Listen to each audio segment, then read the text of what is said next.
Dear students, welcome back. Welcome back to the online English class. Now we are discussing the lesson The Sound of Music. Part 1. Evelyn Glennie listens to music without hearing it. Already we discussed how Evelyn became deaf and we discussed about her passion towards music. In the last part we discussed her meeting with Ron Forbes, a famous percussionist. Ron Forbes identified her potential and supported her in achieving her goal.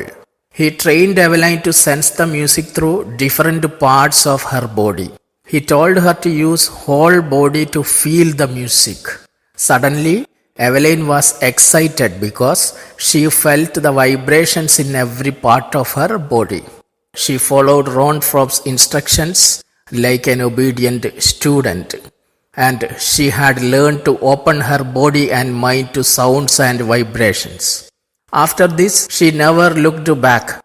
She joined the famous Royal Academy of Music and she worked hard with strong determination. She got to the top.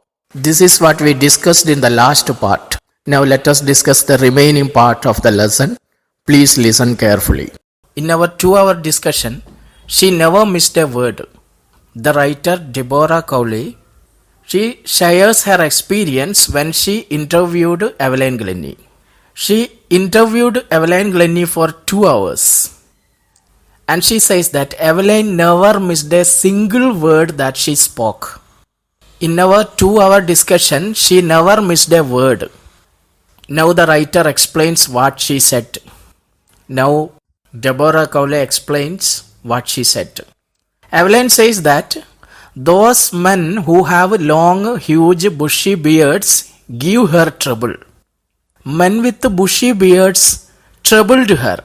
Men with bushy beards made trouble for her. Why? She laughed. Evelyn said these words and laughed. Evelyn said these words to Deborah Cowley and she laughed. Men with bushy beards give me trouble. Men with bushy beards give me trouble. It is not just watching the lips. It is the whole face, especially the eyes. It is not just watching the lips. It is the whole face, especially the eyes. Evelyn says that she does not see the lip movement of such people. That's why men with bushy beards gave her trouble. Men with bushy beards made her trouble because she cannot see the lip movement of such people. She sees the whole face. That means the entire expression of the face of the speaker makes Evelyn identify what the person is saying. That's why author said, Evelyn never missed a word when she interviewed her. When she interviewed her, Evelyn never missed a word. She could understand all the questions very easily by observing the lip movement of Deborah Cowley. And she added that men with bushy beards made trouble to her. Evelyn can identify what the person is saying by just watching their facial expressions. She says that the expression of the eyes helps Evelyn make out what the person sitting in front of her is saying. It is not just watching the lips, it is the whole face, especially the eyes. She watches the lips, the whole face, especially the eyes when anyone speaks to her. And she could easily identify what the other person is saying. So during her 2 hours interview, Evelyn never missed a word. The author continues sharing her experience when she interviewed Evelyn Glennie. She speaks flawlessly with a Scottish lilt. Flawlessly means without a fault. The writer says that Evelyn's speech was flawless, without a mistake. And she has a Scottish accent. She belongs to Scotland, so her voice has that accent. Lilt means the way of speaking. She spoke in a Scottish accent, but there was no mistake in her speech. She speaks flawlessly with a Scottish lilt. She speaks flawlessly with a Scottish accent. My speech is clear because I could hear till I was 11, she says.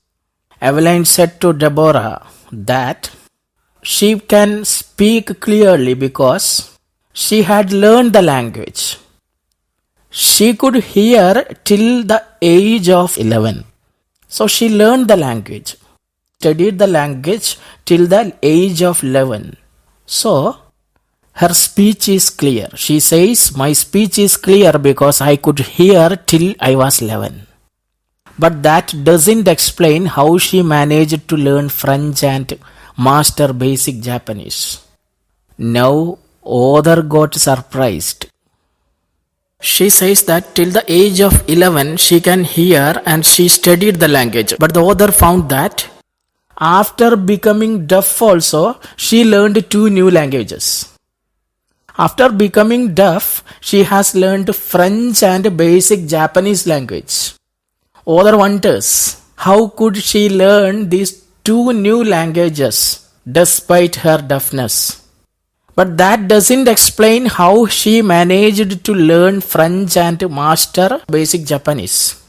It cannot explain how she managed to learn another 2 new languages after becoming deaf. The writer wonders.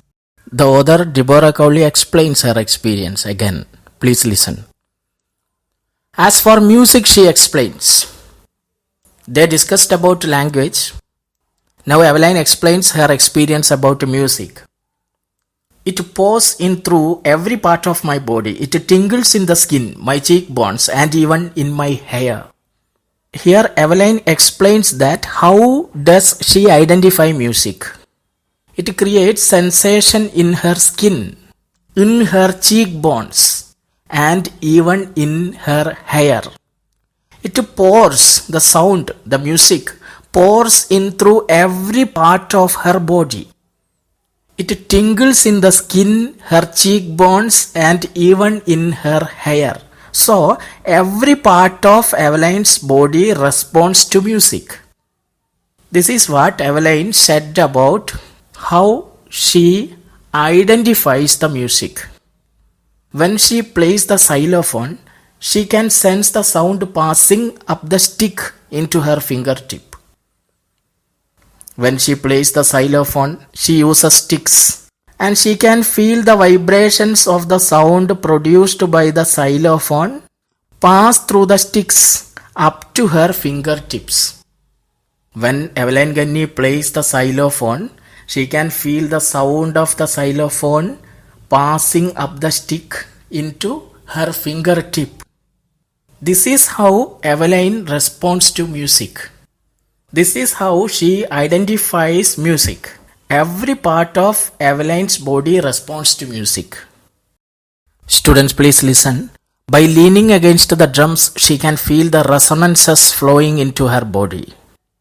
Resonance means echoes of sounds. When she plays the drum, she leans towards the drum. Lean means to incline or to bend, and she can feel the echo flowing into her body. She can feel the resonances flowing into her body. When she plays the drum, she would stay in a bending position. She would lean towards the drum and she can feel the echo flowing into her body. On a wooden platform, she removes her shoes so that the vibrations pass through her bare feet and up her legs. Whenever she performs on a wooden platform. Then she removes her shoes. Why she removes her shoes? She can feel the vibration of the musical instruments pass through the wooden platform into her feet and up to her legs. She can feel it. She would stand on the wooden platform and removes her shoes so that she can feel the vibrations of the music instruments pass through the floor into her feet and up her legs. This is how she can feel the sound of the musical instruments. Dear students, now let's see how is Eveline's performance. Not surprisingly, Eveline delights her audiences. In 1991, she was presented with the Royal Philharmonic Society's prestigious Soloist of the Year award. Now, Eveline makes her audience enjoy her performance. She gives very good solo performances.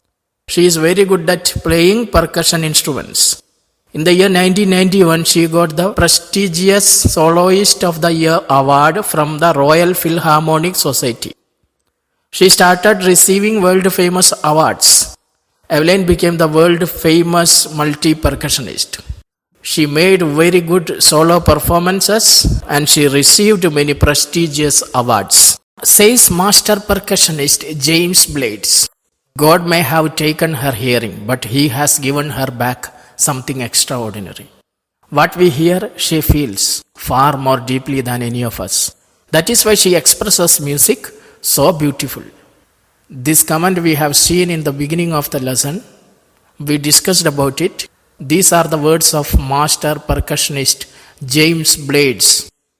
James Blades is an English percussionist. He said these words about Evelyn Glennie. According to James, God took away Evelyn's hearing ability. God may have taken her hearing ability, but in return, He gave her some extraordinary skills. He gave her a strong power of sensing sounds, which enabled her to become a great musician. God may have taken her hearing power, but He has given her back something extraordinary. God has given her back some extraordinary skills. With this skill, what we hear, she feels far more deeply than any of us. She can feel the sound than a normal person. That is why she expresses music so beautifully. The extraordinary skills that is given by the God helps her to express music so beautifully. These are the words of master percussionist James Blades. Evelyn confessed that she is something of workaholic. Workaholic means a person who finds it difficult to stop working. A person who always wants to do work. A person who finds it difficult to stop working. Evelyn is very hard working. She admits that she is a workaholic. She is very hard working and she does not stop working. She cannot stop working. I have just got to work, often harder than classical musicians, but rewards are enormous. She says that she always does hard work than other classical musicians. She needs to do hard work. She has some limitations. She needs to work harder. Evelyn says that she needs to work harder. So to be at par with those people who can hear, Evelyn works very hard. But the rewards are enormous. Evelyn says that the rewards, the results for her hard work are enormous. She works hard. She works harder than other classical musicians. And the rewards and the results are enormous. She gets enormous results for her hard work. Apart from regular concerts, Evelyn also gives free concerts in prisons and hospitals. Evelyn does charity work also. Normally she has regular programs, musical programs, concerts. Apart from the regular concerts, Evelyn gives free concerts in prisons and hospitals. She does charity also. She gives free programs in hospitals and prisons. She also gives high priority to classes for young musicians. She also handles classes for young musicians. She gives priority to the classes for young musicians. She gives importance to the classes for young musicians. These are the charity works done by Evelyn Glennie. What are the contributions of Evelyn Glennie towards the field of music? What are the contributions of Evelyn Glennie as a percussionist? She has brought percussion to the front of the orchestra and demonstrated that it can be very moving. She has brought percussion instruments to the front of the orchestra. Orchestra is a group of people who are playing different musical instruments. And generally the percussion instruments like drums and xylophone are placed at the back end of the orchestra, or they are placed at the side. But as Evelyn performs, she gives special performance with these percussion instruments. The percussion instruments have come in front of the orchestra. That is the important contribution of Evelyn Glennie. She has brought the percussion instruments like drum, xylophone, etc. to the front of the orchestra. And she proved that it can be enjoyable. She brought the percussion instruments to the front of the orchestra. This is the first contribution of Evelyn Glennie. Another thing, The most remarkable thing, she has given inspiration to those who are handicapped, people who look to her and say, if she can do it, I can. Not the least, she has given enormous pleasure to millions. Eveline's story is an inspiration to those people who are physically disabled. And the people who are disabled, they look at Eveline Glennie and they say, if she can do it, I can. The disabled people all over the world take her as a role model. And they say in a firm voice that if Eveline could do it, I also can do. Eveline became an inspiration for such type of people. And not the least, she has given enormous pleasure to millions. And Eveline has given a lot of pleasure to millions of her audience by playing such a good music. She has given enormous pleasure to millions of her audience. These are the contributions of Eveline Glennie. Dear students, our lesson is over. It is a motivational lesson. It gives inspiration to all. It is about a special person who overcome her limits with strong willpower and determination. If we have the mental power and determination, we can achieve success in life. Eveline Glennie's story proves it. Dear students, we are concluding here. I think you are familiar with the theme of the lesson. Complete the given homework and send it in the group. Once again, thank you for listening. Thank you very much.